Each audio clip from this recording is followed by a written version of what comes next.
the origin and mythos of Fenrir. Hello everyone, and welcome to a brand new video on the channel. Today, we are going to talk about the origin and mythos of Fenrir. Before we get started with the video, don't forget to smash the like button, share the video, and subscribe to the channel. Now let's get started. In Norse mythology, Fenrir is the enormous wolf that escapes from its chains at Ragnarök. The time of the god's twilight kills Odin, and then Vidarr, Odin's son, kills him. Fenrir is the trickster deity Loki's offspring, and the brother of the World Serpent Jormungand and the Jotunn Hel. He is also known as the Fenris wolf, sometimes spelled Fenris wolf, and Vanagond, monster of Van, which means creature of expectation, because he was foretold to take part in the god's devastation. He was the son of Loki and the giantess Angrboda, and his name is pronounced Fenrir. A prophecy predicted that Loki's children would cause trouble for the gods of Asgard, so they were abducted from Jotunheim, the kingdom of the giants, where they lived with their mother, and brought to Asgard. Odin then threw Jormungandr into the sea, cast Hel into the depths of Niflheim, and eventually tied Fenrir to a rock. At Ragnarök, all three children would exact their revenge. The narrative of Fenrir, like everything in Norse mythology, lives today under a Christianized prism, making it impossible to distinguish which portions of the tales are ancient Norse beliefs and which are later interpretations.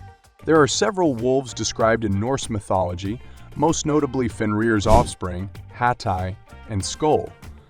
But it is assumed that the majority, if not all, were originally Fenrir because certain myths credit him with specific behaviors later given to Hati and Skull.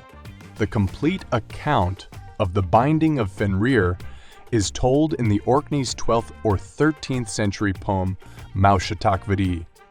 Although Fenrir is regarded as a god, hater, and one of the villains of the Ragnarök saga, the original account makes clear that Odin's and the other gods' treatment of the giant wolf contributed to his siding with the forces of chaos against them. The mythical world. Before the beginning of time, there was only the world tree Yggdrasil and the misty nothingness of Ginnungagap, which were bounded on one side by Muspelheim's fire realm and on the other by Niflheim's icy realm.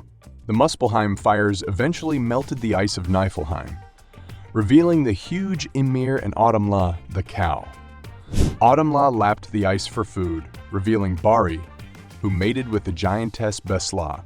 Bestla gave birth to the first gods, Odin, Vili, and Vi, while Ymir gave birth to the giants through self-fertilization.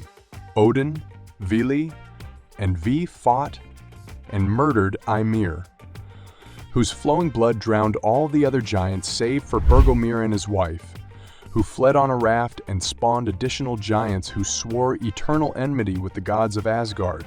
Odin and his brothers formed the realm of the 9 realms from Ymir's body.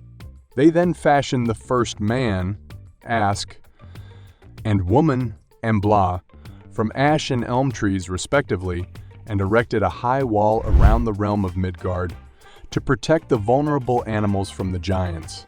Following the creation of humanity, the gods created animals and subsequently Bifrost, the rainbow bridge that connected Midgard and Asgard.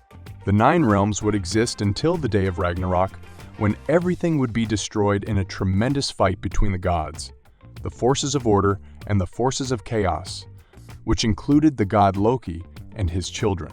Fenrir's character and name. Although Loki is frequently depicted as a figure of evil in modern culture, he is never seen in the original Norse myths.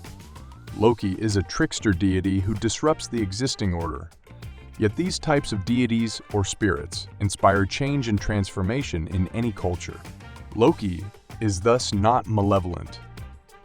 He is simply a nuisance to the gods and humanity by bringing the unexpected, and nearly invariably undesirable or even tragic, into the orderly cosmos. On the other hand, Loki's kids seem to have been completely pure before the Asgardian gods started abusing them.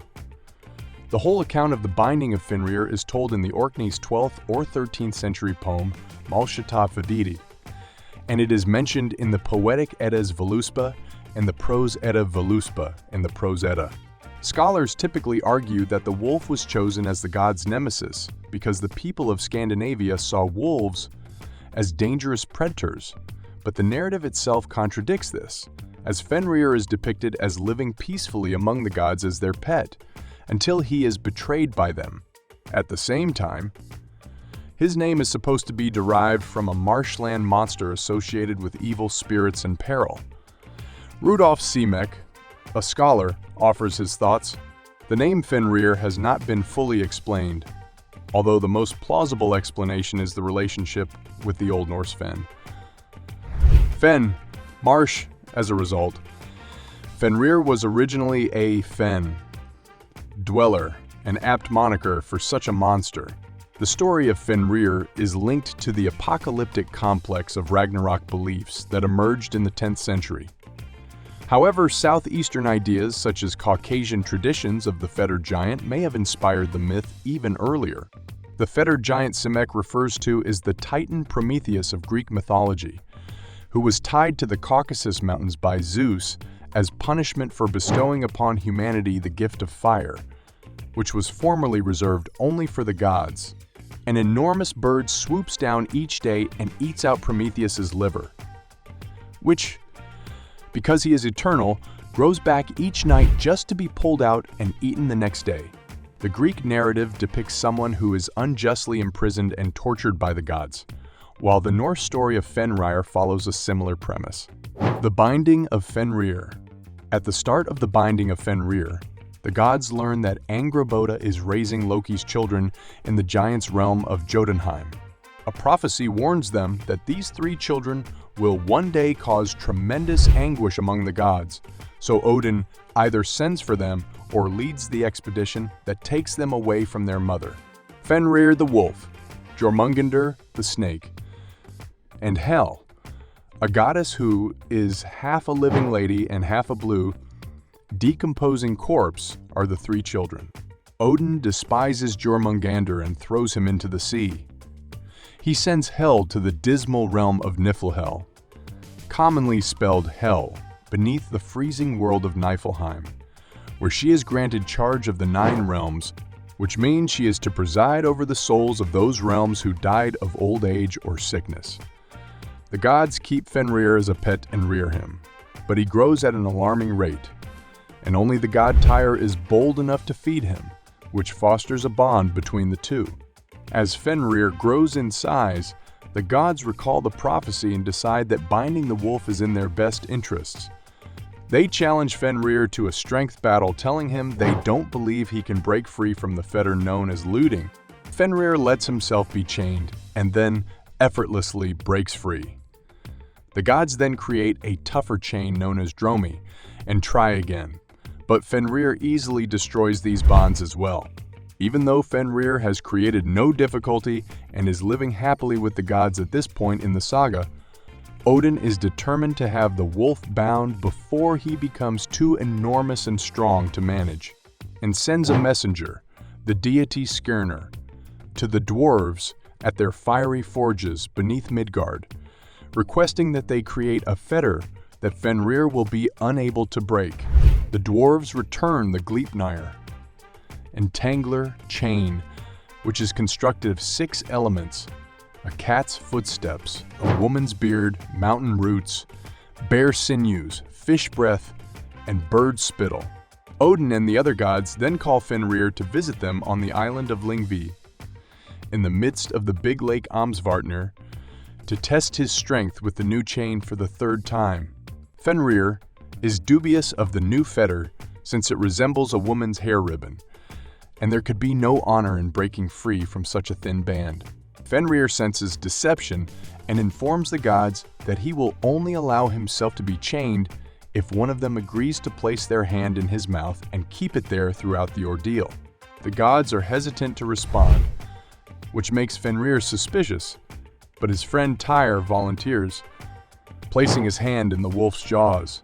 Fenrir is restrained and then attempts to escape.